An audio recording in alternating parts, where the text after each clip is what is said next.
العالمين والعاقبة للتقوى واليقين والصلاة والسلام على أشرف الأنبياء والمرسلين خاتم النبيين بالقاسم محمد صلى الله عليه وسلم وآله الطيبين الطاهرين المعصومين لا سيما بقية الله في العالمين روحي وأرواح العالمين لتراب مقدمه الفداء واللعنة الدائمة على أعدائهم أجمعين من الآن إلى قيام يوم الدين. أما بعد، السلام عليكم جميعا ورحمة الله. We ended with the omnipotence of Allah subhanahu wa ta'ala. We said that the necessary being has to be omnipotent, and the omnipotence means that he has power over everything. Many people try and create certain questions to say that if Allah is all powerful, then can he create another God, or can he create a big stone so big that he can't lift it? So if you say yes, he can, then that means that he does not have power over everything. And if you say no, he can't, then he does not have power over everything. So these sort of questions are not philosophical questions. These are sophistical. So people who create evil minds that just create questions. So we say that anything which is possible, Allah has power over it. Not that he has power, not that impossible things he does. So he has power over everything, anything which is possible in itself. For example, it is possible that someone lifts up the moon and throws it on the earth or throws it on the sun. So Allah has power over that. But can, for example, Allah fit the earth into an eggshell? That was a question asked from Imam Sadiq alayhi salam. So there are two answers. One is that he has, the Imam al-Islam said. He has already done it. How? He says that if you look at the eye, it is smaller than the eggshell, and the whole of the earth fits into the earth, into the eye. Without Allah making the earth smaller or making the eggshell bigger. Can he do that? Did everyone follow the question? So Allah subhanahu wa ta'ala, the Imam al-Islam answered it in this way to a simple Bedouin person when he asked this question. And when a philosopher from Greece asked him a similar question, he said, it is not that Allah cannot fit the earth into the eggshell without making the earth smaller and without making the eggshell bigger. The eggshell does not have the capacity to contain the earth because it is so small. So it is not the question on Allah's power or Allah's omnipotence or qudrat. It is a question about the capacity or the potential or of the eggshell. And the eggshell does not have the capacity. So this is impossible in itself, not that Allah cannot do it. Okay? So there are many questions like that, but we are not going to go into the whole of those debates. So last week we talked about in the last session two types of attributes of Allah subhanahu wa ta'ala, and we said that there are attributes which are attributes of essence and attributes of actions. And we talked about three attributes which are of essence: hayat, Allah is ever living; omniscience, he is alim, all knowing; and omnipotent, his omnipotence or qudrat, or he is all powerful. And then we said that there are other attributes which are attributes of action, and attributes of action are abstracted from an action or an outside world or things which are either materialistic or abstracted from makhluk or the creation of Allah subhanahu wa ta'ala. And today's lesson is lesson number 10, and I will be covering lesson number 10, 11, and I was going to skip lesson number 12, 13, 14, 15, but I will just cover them from outside today if I get enough time. Then I'll just cover them from outside and I'll tell you what they contain. So we will have basically done a lot of lessons So today we're going to talk about the attributes that are of action. And so amongst those attributes is khaliqiyat, that Allah is khaliq. Allah is the creator. So when we say he is a creator,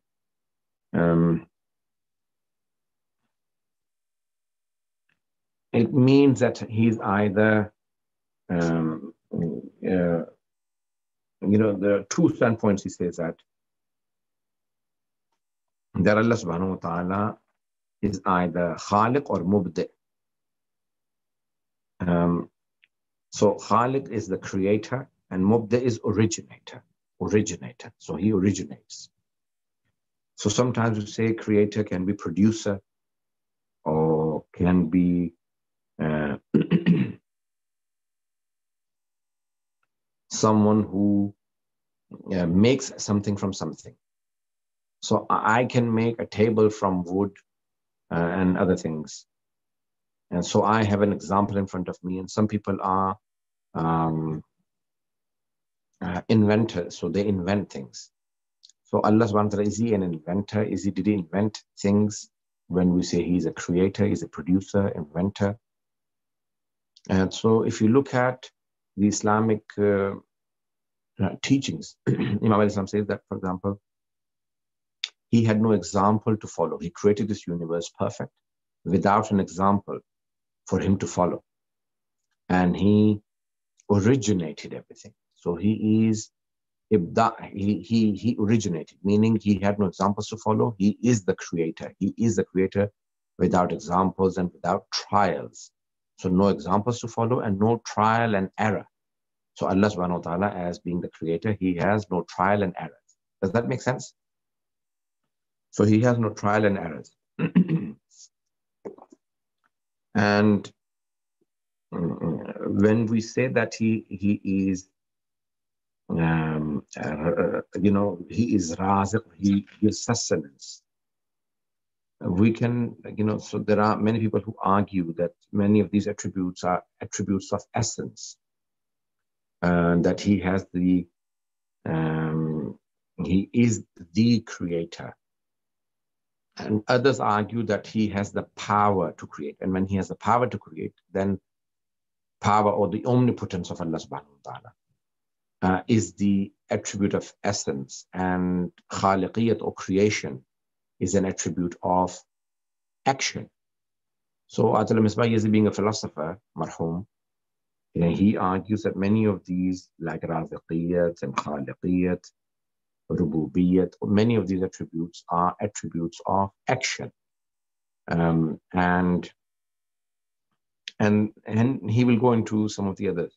And so there are some differences between philosophers and theologians. So the theology experts argue some of these attributes to be part of the essence of Allah subhanahu wa ta'ala. So he says that, for example, they have mentioned Basir, Sami'u Basir. He's all hearing and all seeing. And all hearing and all seeing, so he hears and sees things. And if you say that he hears and sees, and that could be part of his essence, so the attributes of essence. But if you say that he has the power to hear and see, or he has the knowledge to hear and see, and then those again refer, as the attributes of action, because they're referring to some of the other essence, like omnipotence and omniscience, which are truly the attributes of essence. Now, so this is, now sometimes I'll read a paragraph from Maulana Syed.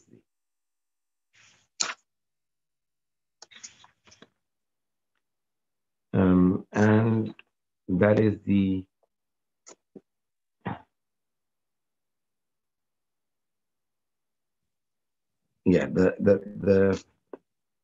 page number 92, if I'm not, yes. So if we, inshallah, follow this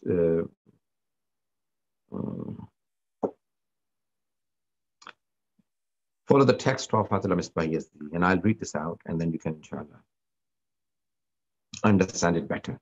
So the last two paragraphs. It must be noted, however, that when an attribute of action for God is abstracted from the relationship that exists between God and a material existent, it is conditional upon time and space. However, this condition is limited to the material side, the other side being free from and exalted far beyond such limitations. For example, to provide sustenance for a need which is confined to time and space is characteristic attributed to the need and not to the sustainer. I'll explain it. So now sometimes, when you say that Allah is the Raza, so he gives the sustenance. He is the sustainer. So he gives sustenance in a particular time, in a particular space, to a particular being. That doesn't mean that he is also limited to time, space, and that being. He's outside time and space and beyond the limitations of that being. So it doesn't mean that because he is giving sustenance to a being in a time and in a space, that he is also limited to that time and space. So he is beyond the time and space. The last paragraph, the holy divine essence is beyond any confines of time or space. This point requires special attention and is the key for many difficult issues and problems which arise between theologians, theoreticians, when trying to understand the attributes of essence and action. So these are long debates in books of philosophy and sometimes theology and sometimes other books, which are sometimes unnecessary for a layperson. But a lot of philosophers and theologians have a lot of time. They are complete academics. Their whole life is surrounded around academic work. So they spend days and weeks and months writing up, studying and teaching those things. So let's study khaliqiyya, the creation. So Allah subhanahu wa ta'ala creates. Having established the necessary existence as the first cause for the appearance of possible existence, the concept of creationship can be abstracted and applied to the necessary existence, and the concept of creation applied to the possible existence. The concept of creator, which is abstracted on the basis of this existential relationship, is equivalent to the cause that bestows existence. All the possible existence which are in need of this cause are thus regarded as the creation. So basically, all of the possible beings are creation of Allah subhanahu wa ta'ala. And Allah subhanahu wa ta'ala is the creator, but he is not compelled to need. So he creates with his free will. So he creates with free will and with his intent, irada. So he creates with irada and ikhtiyar. These two attributes must be remembered. So he creates with irada and ikhtiyar. So he's not compelled to do. The example I had given previously is that like fire gives off heat. So there is compulsion between fire and heat. There will always be heat from fire. You can never imagine fire without heat. Likewise, many people think that Allah created because he had to, or he had no power to stop himself. He just created. No, that's not true. So he basically originated everything with his free will, and he is the creator of all things. Now,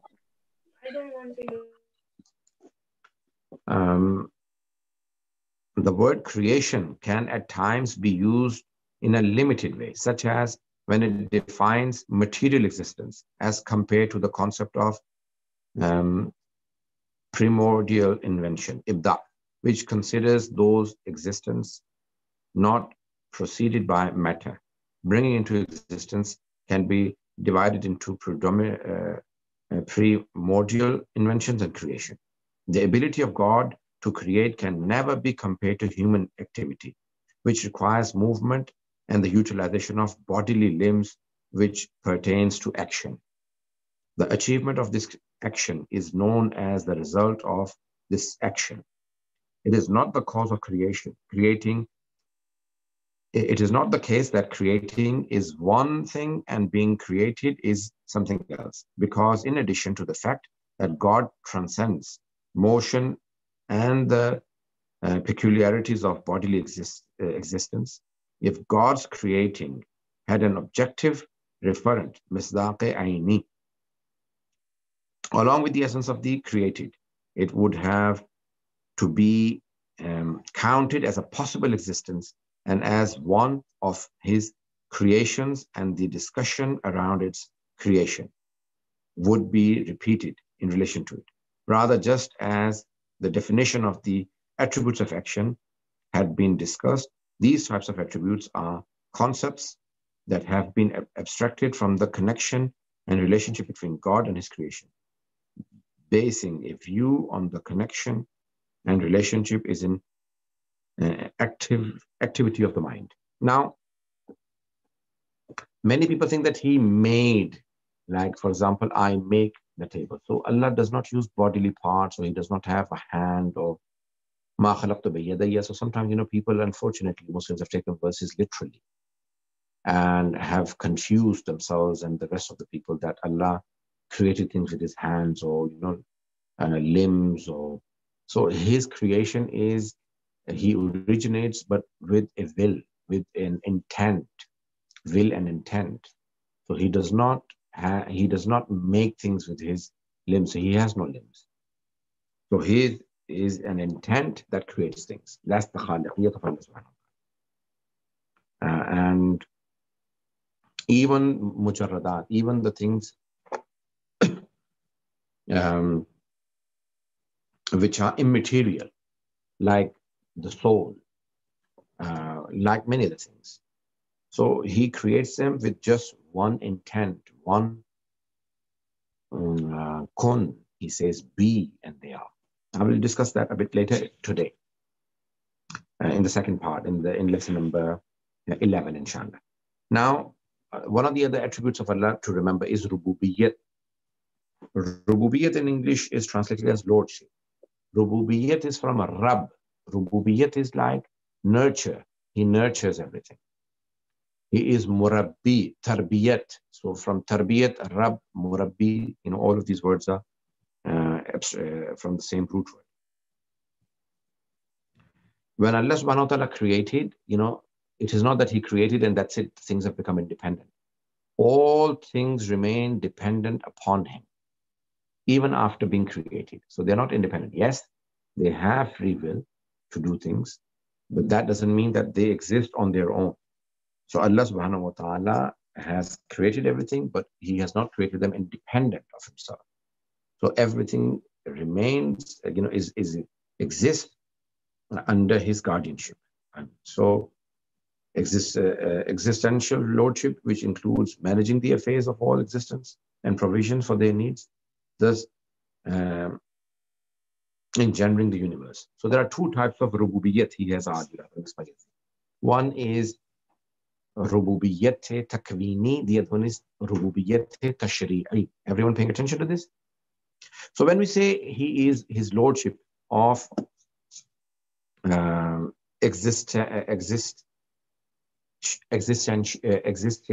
existentiating, meaning the whole of this world runs on his lordship.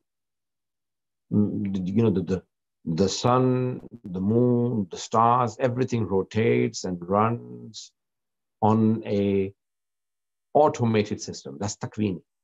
Animals hunt, eat, drink, like on an automated system. So even we have certain needs which are automated. I feel hungry, so so this is called existentiating lordship, takwini. And then there is legislative lordship, tashri'i, for which he sends books, prophets, messengers, and says that, okay, I want certain things, but these are for only the uqul, or the shu'ur. This is legislative lordship, which is peculiar to those existence that have intelligence and free will. So intelligence, aql, and free will, irada. So it includes issues such as the appointing the prophet, sending heavenly books, prescribing responsibilities, discipline, and the making of rules. So Allah subhanahu wa ta'ala sends, haram, halal, wajib, this is allowed, this is not allowed, this is mubah. So all of these are rububiyyat tashri'i, the lordship of legislative lordship, as you call it.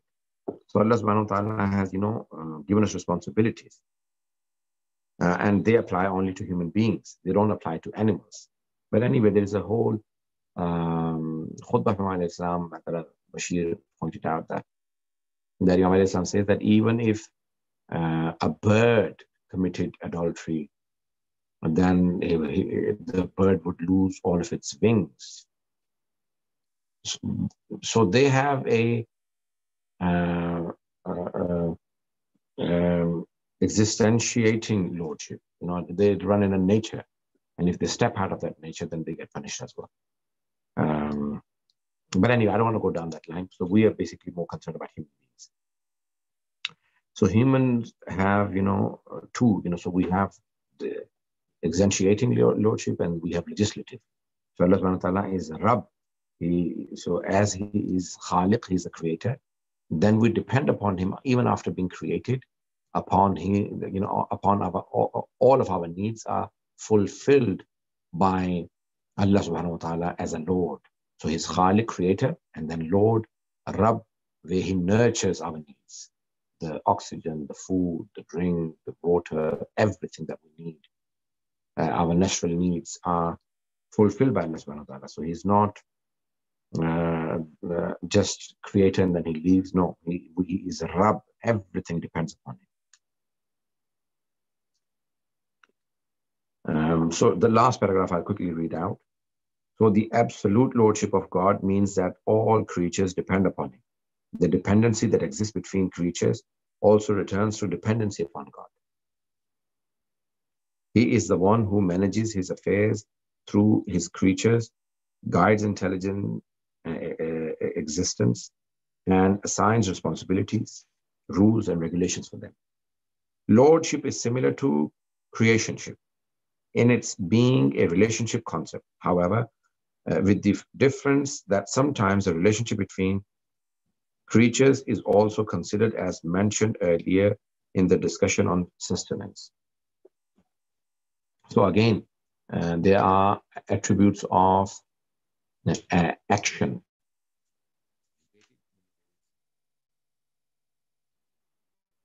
Can you all hear me? So he created, so there is a so he is a creator, they must be created.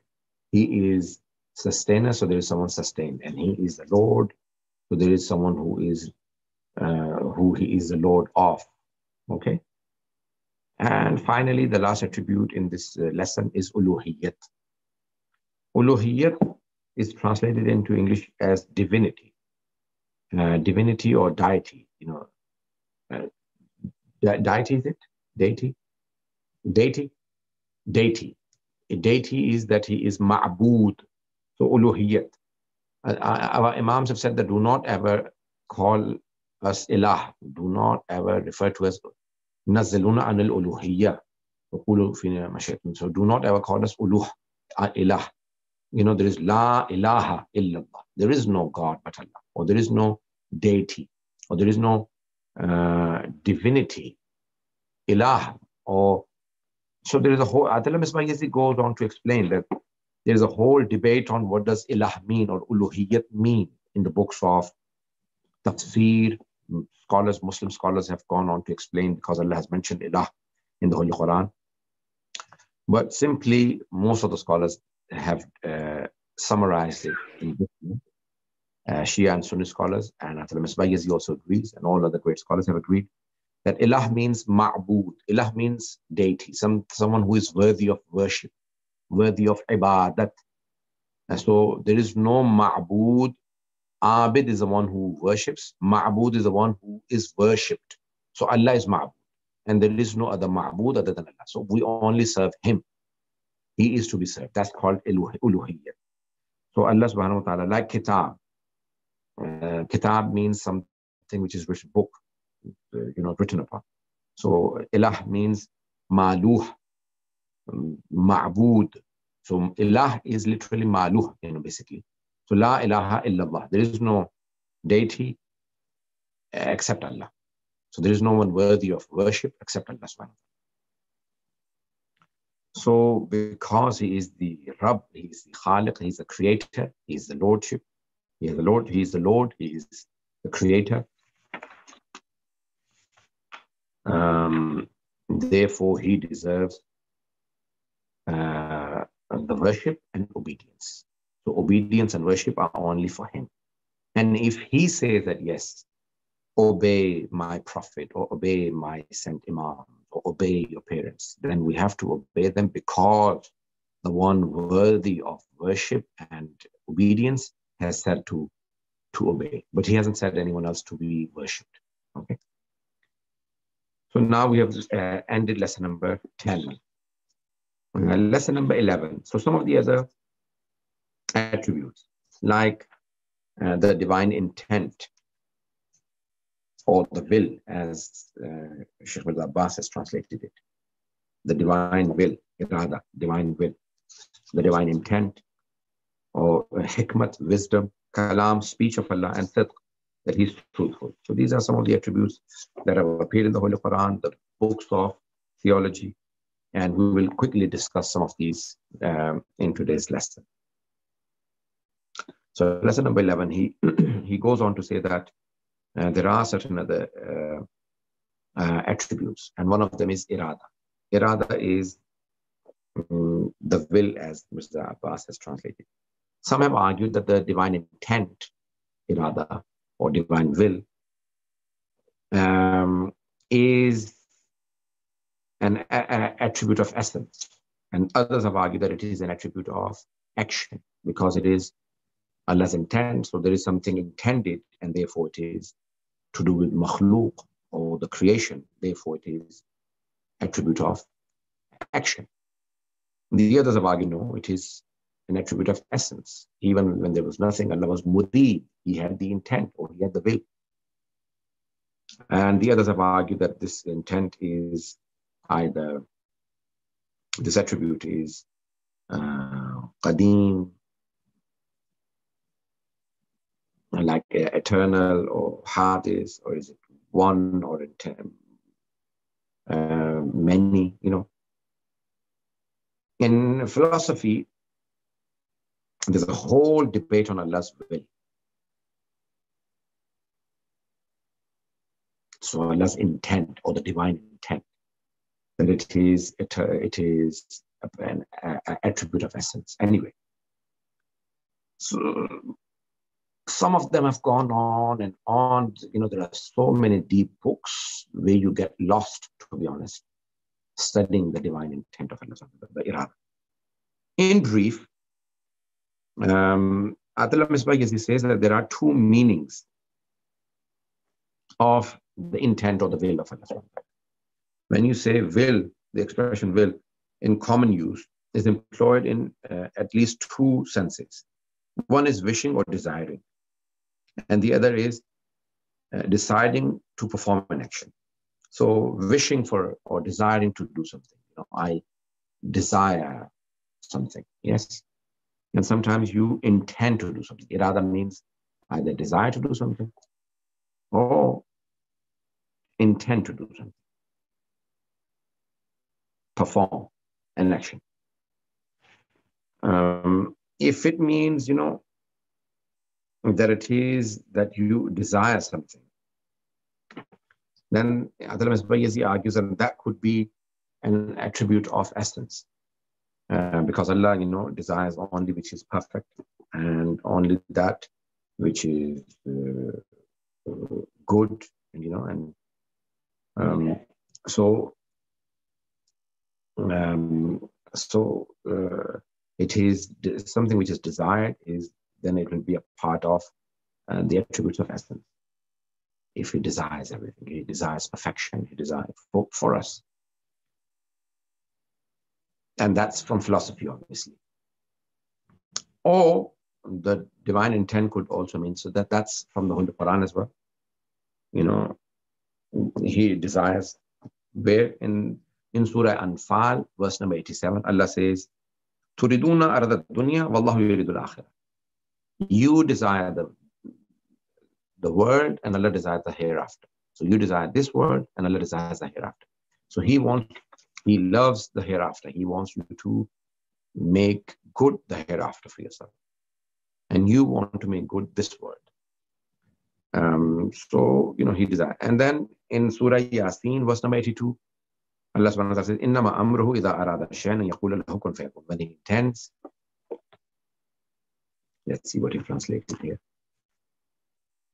So, yes, when he commands, all his command, when he wills something, is to say it to it, be, and it is.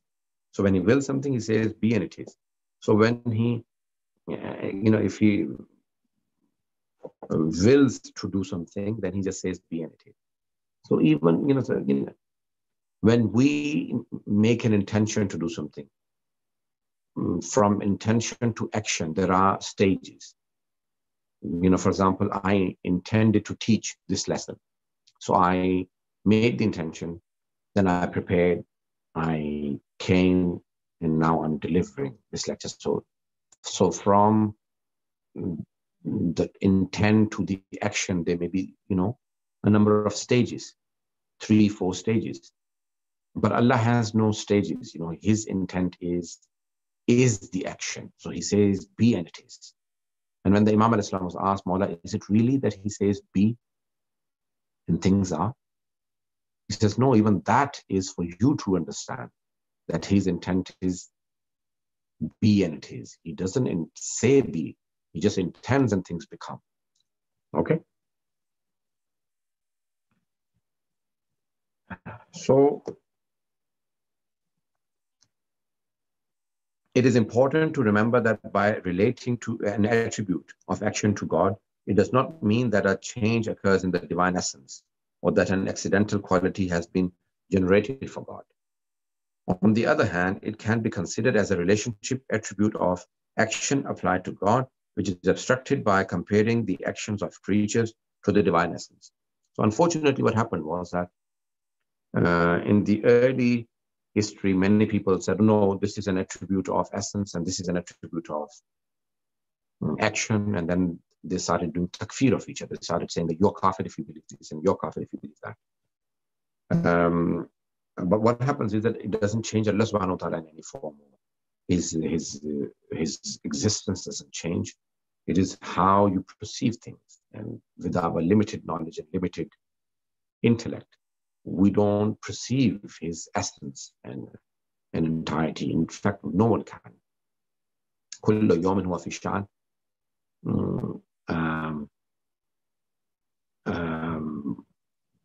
He is in a new form, in a new, not form, but he's in a new being every day, every instant. So he meaning we cannot truly comprehend him. He is beyond our comprehension. Even in the paradise, when we die, when we go to paradise, when we look at him, not look at him physically, but when we understand him, perceive him, we will not truly even understand them because he is unlimited, his infinity. So even after our death, we will be explained and told by the prophets and the imams, alayhi, and we will still never truly understand him. If we truly comprehend him, then he is limited to our minds and brains, and he is unlimited, so he cannot be truly understood. Okay? Now, one of the other attributes is hikmat, wisdom. So Allah's wisdom, when we say that he is all wise, meaning he understands the interest of his creation, and when he, so he, for perfection and for good. So he stops you from evil. He wants perfection for you. He stops you from imperfection and evil. uh, and he creates everything for a reason. That's why he is فعل الحكيم لا يخلو عن الحكمة. The actions of the all-wise are never vacant from wisdom. So he is the all-wise, and he creates everything for a reason. So there is some wisdom behind the creation of everything and anything. Do we understand the wisdom behind? Not necessarily. We may not understand the wisdom behind creating certain things, but there must be a wisdom. So, for example, he forbids you, okay, when you touch something impure, then you have to wash yourself with water, for example. But if the dog licks a pot, you first have to clean it with water mixed with earth, and only then that utensil becomes pure or clean again. So then when asked why, Imam Ali said there is a germ in the saliva of the dog that does not die with water. It requires earth to kill it. But that may not be the only reason with people in his time. So there is wisdom behind everything, but we may not necessarily understand the wisdom behind Allah's orders and commands and actions and creations. But what we do understand is that because he's all wise, he is the creator, he is the Lord, he is all wise, then there must be some wisdom behind every action or that, behind every creation. And he's created us to attain perfection. And there must be a reason, a maslahat, for his orders and commands. Let me just quickly read one paragraph and then. Concerning the will, the wisdom.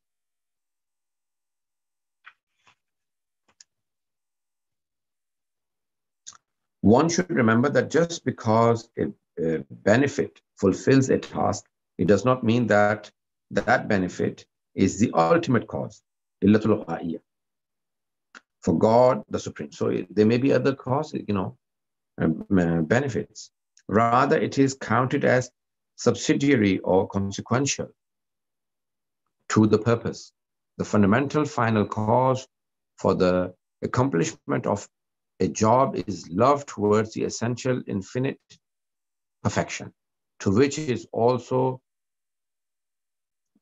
subordinately related the perfections of creation. Hence, it is from here that it has been said that the final cause for divine actions is that very active cause, illatul fa'iliyah, and that aim and desire are not additional to the essence of God, the Supreme. However, this subject does not contradict the understanding that the perfection, goodness, and benefit of existence are counted as a secondary goal. For this very reason, the divine actions in the Noble Quran are considered as the cause of affairs, which returns them all towards perfection and goodness for creation. So Allah subhanahu wa ta'ala, is the ultimate cause of everything, and we may not be able to understand the ultimate reason for the creation. But we do know that because he's all wise, there must be. The other two attributes, very quickly, I will try and finish. Kalam ilahi. The speech of Allah subhanahu wa ta'ala. Many people believe that theology has been named ilm kalam in Arabic because some argue that the first topic of discussion between the theologians was the speech of Allah subhanahu wa ta'ala. That's why it's called ilmul kalam. And some, for example, the Usherites, Asha'ira, the founder of Usherites was Abul Hasan Ash'ari. In the Battle of Siffin, arbitrator from Imam Islam's side, without his will, was Abu Musa Ash'ari. His great-grandson was Abul Hasan Ash'ari. in the time of the sixth Imam. And Ata ibn Wasil was the founder of Mutazalites. So Usherites and Mutazalites. So Usherites believe that the speech of God is qadim, eternal like God. So the Quran is eternal.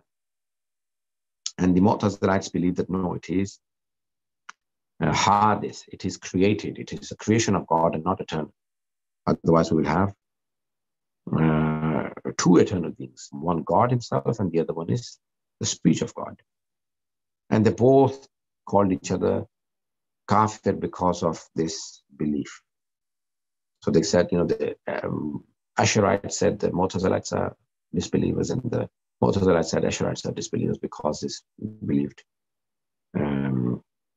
that the Quran is eternal, like God.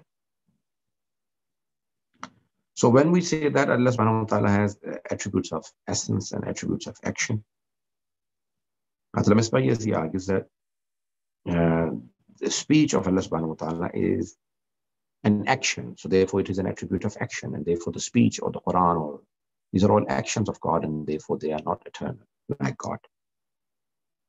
So the speech of God. But some may argue that the speech of God is a part of the essence of ilm, because they're a part of ilm of Allah subhanahu wa ta'ala. And ilm is an essential part of Allah and an essential attribute of Allah. And therefore Quran is it was in the knowledge of Allah subhanahu wa ta'ala, therefore it is eternal. It can be accepted. But these are not debates for the layman and public, because these will create nothing but confusion, because these are very deep arguments in Islamic philosophy and Islamic theology. So what we do say is that Allah speaks. Does he create the sound and the speech and words, or does he have the knowledge for speech or the power to speak? So then these are again certain long debates. And the last attribute is sidq. Allah is truthful. So, the Holy Quran says, وَمَنْ أَصْدَقُ مِنَ اللَّهِ حَدِيثًا, and who is more truthful in speech than Allah subhanahu wa ta'ala. So Allah is the most truthful. There are two types of speeches that we have. So we have commands, prohibition, and assertions in chanting out our practical responsibilities of servanthood. So, like command. So you cannot say true or false to it. Do this. You can't say it is true or false. But sometimes you say that, Adam was the first man on earth. Then you can say true or false. So speech is only, speech of Allah subhanahu wa ta'ala is true. So he commands, or he tells you historical accounts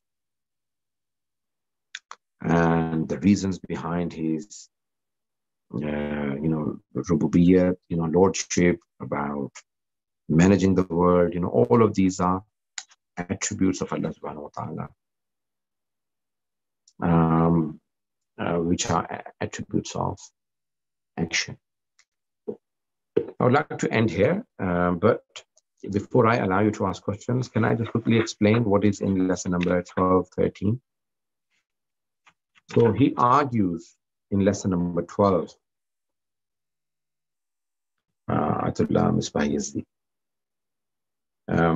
the analysis, he says, and analyzing the reasons for deviation. Why do people deviate? Why do people leave the belief in God? So he goes on into the reasons of deviation in that. So I'm not going to go into that. So he says that there can be many different types of reasons. Some are spiritual, some are psychological. So some people actually, the way they've been brought up, the way they think, sometimes they have limited reasoning. Sometimes they have been misguided by some very devious or intelligent people who have reasoned with them to disbelieve. And so he goes on to explain very briefly. And then sometimes the reasons can be social reasons. So psychological reasons, and then there are social reasons. social reasons, the society, you live in an atheist society. Sometimes you see an atheist society because they don't believe them, so you pick it up from them, so you don't believe. And sometimes you live in a society that believes in God, but they are very unpracticing and very criminal or unpractical people. That gives you a wrong impression of the believing people. But if the believing people are all corrupt or dubious or impractical, then there must be no God, because the ones who believe in God are so unpracticing people. And the third type of reasons he says that why people become deviant is they are sociological reasons.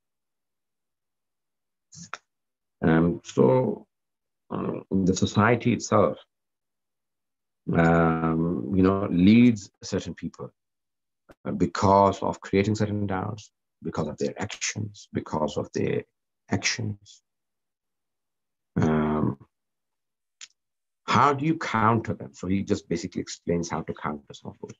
So this is lesson number 12. Lesson number 13, which we'll not be doing in detail again. So he explains certain doubts that people have created. So some people say that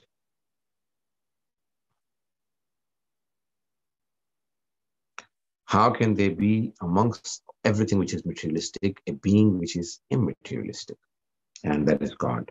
So we have so many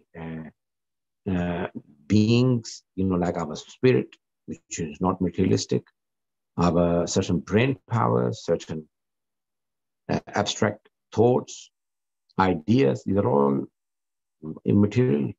Even the connection between, the connection between our brain and memory and everything, within our brain. Some of those are just immaterialistic. They're not to do with liquid and cells in our brain, 10,000 cells, 10 million cells. No. So those connections. So he goes on to explaining the immaterialistic things and why bringing God into laboratory does not defy the belief in God. And then he goes on to explaining in lesson number 14 the materialistic worldview. The first is that they argue that everything that exists needs a cause. We say no, every possible being needs a cause. And then the cause, the reason behind the creation and all of those things. So he goes on into explaining those in brief in all of those lessons. And finally, in lesson number 15 as well, he explains the materialistic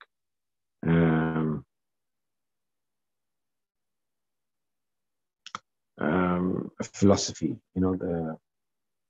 how we translate it. And dialectic materialism and its criticism. Dialectic, so these are the things that we will not be covering. Inshallah, the next lesson I will be covering the oneness of God. Why that necessary being has to be one. Why cannot be many? So inshallah, we will now answer some of the questions and then we will end. Jazakallah. Go towards questions. So we have, what is the difference between Lordship and Relight? Rububiyyat and Vilayat? Yeah. Okay, so basically Lordship is Allah is, He gives the sustenance, He gives everything. So not only that He created us, but we need Him for even to remain into being. So not just to come into being, but to remain. That's Rububiyyat.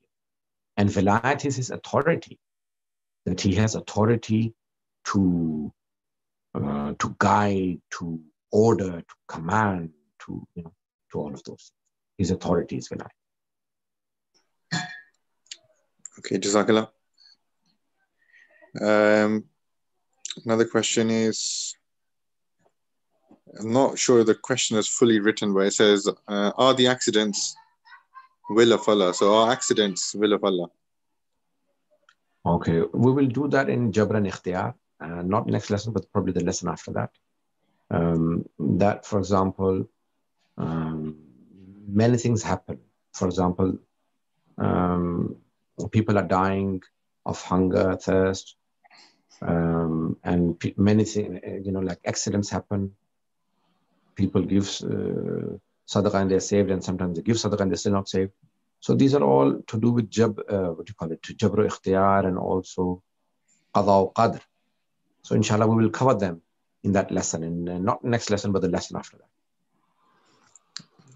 Jazakallah. This is, I guess it is related, but is there any wisdom behind coronavirus? Wisdom of God, from a wisdom of God perspective? Okay. Well, there are two theories. One is that if it is man-made, or if it is sent by God. If it is man-made, then, the Holy Quran says, ظهر الفساد في البر والبحر بما كسبت أيدي الناس. All the corruption that you see on the surface of the earth and the oceans is the doing of mankind. So we have done something to create it, to cause it. If it is from God, then, then the du'as from the Ahlul Bayt, you say, Subhana man la ya'tadi ala ahli mamlakati, Subhana man la yakhudhu ahl al-ardi bi'alwani al-'adab. Glory be to him who sends the different colors of punishments. And these punishments are again caused by our actions.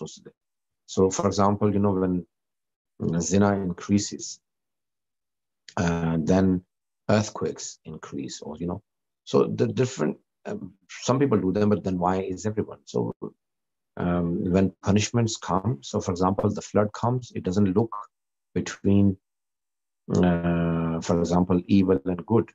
But the only thing is that the evil, for the bad, it is a punishment, and for the good, it is a trial.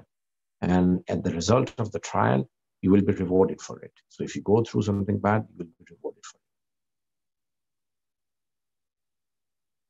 it. And even coronavirus, any pandemics, for believers, these are all trials, and you will be rewarded for it. Jazakallah. Okay. Are Sikhs, so Sikhism, is it the same as the people of the book, because they believe in one God? No, because they came about 600 years back.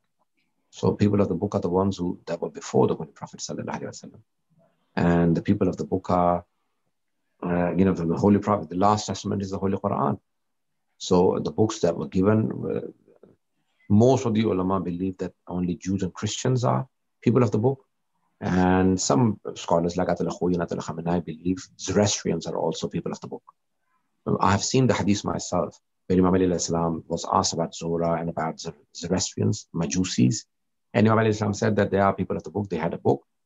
And so, but nevertheless, so the prophets that came before the Holy Prophet sallallahu alaihi wasallam, and they were given books, are people of the book and not Sikhs or anyone else.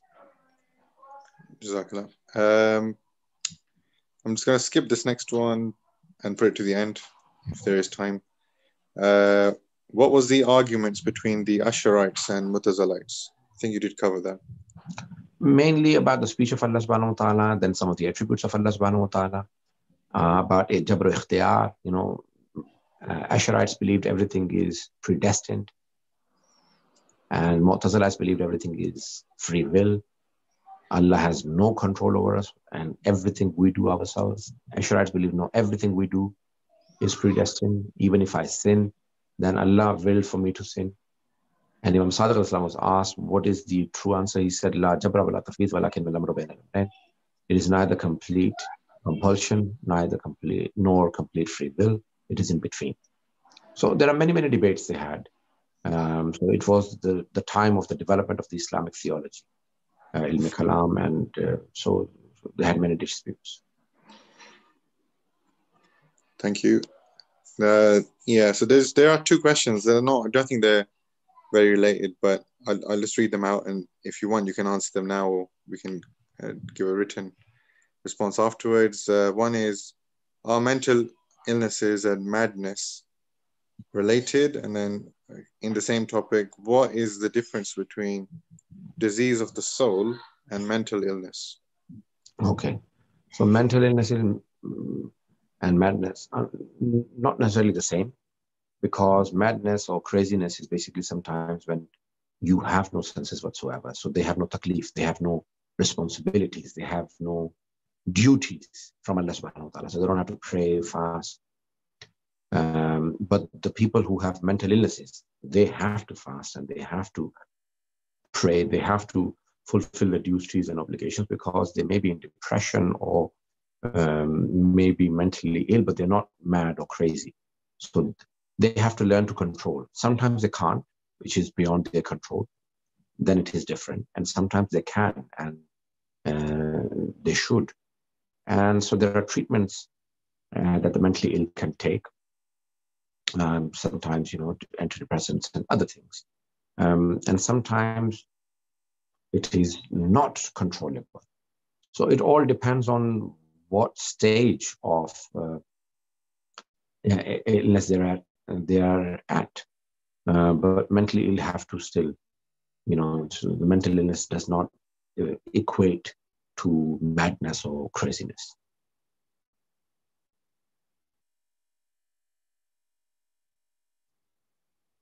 Last question. No, sorry. Last question or no more questions? Sorry, I was talking on mute. There is one more question. So there's a hadith that says that Allah subhanahu wa ta'ala created the Ahlul Bayt alayhi salam so that he could be known. Is this right, that Allah desired to be known? Yeah, he wanted to be known. That's a hadith Qudsi. Kuntu kanzan makhfiya, I was a hidden treasure. فَأَرَدْتُ أَنْ أُعْرِفَ, and I wanted to be known. I wanted to be recognized. فَخَلَقْتُ, I created a creation. So they were the best creation of Allah subhanahu wa ta'ala, who understand or who comprehend or who truly are the perfect creation of Allah subhanahu wa ta'ala. Very deep arguments, and those are very deep debates. I cannot just explain in just a minute or two. They're like topics of a whole session. Okay. Thank you very much, everyone. Thank you. Jazakallah. So inshallah, we will be starting from lesson number 16, inshallah. In lesson number 16, isn't it? Yes.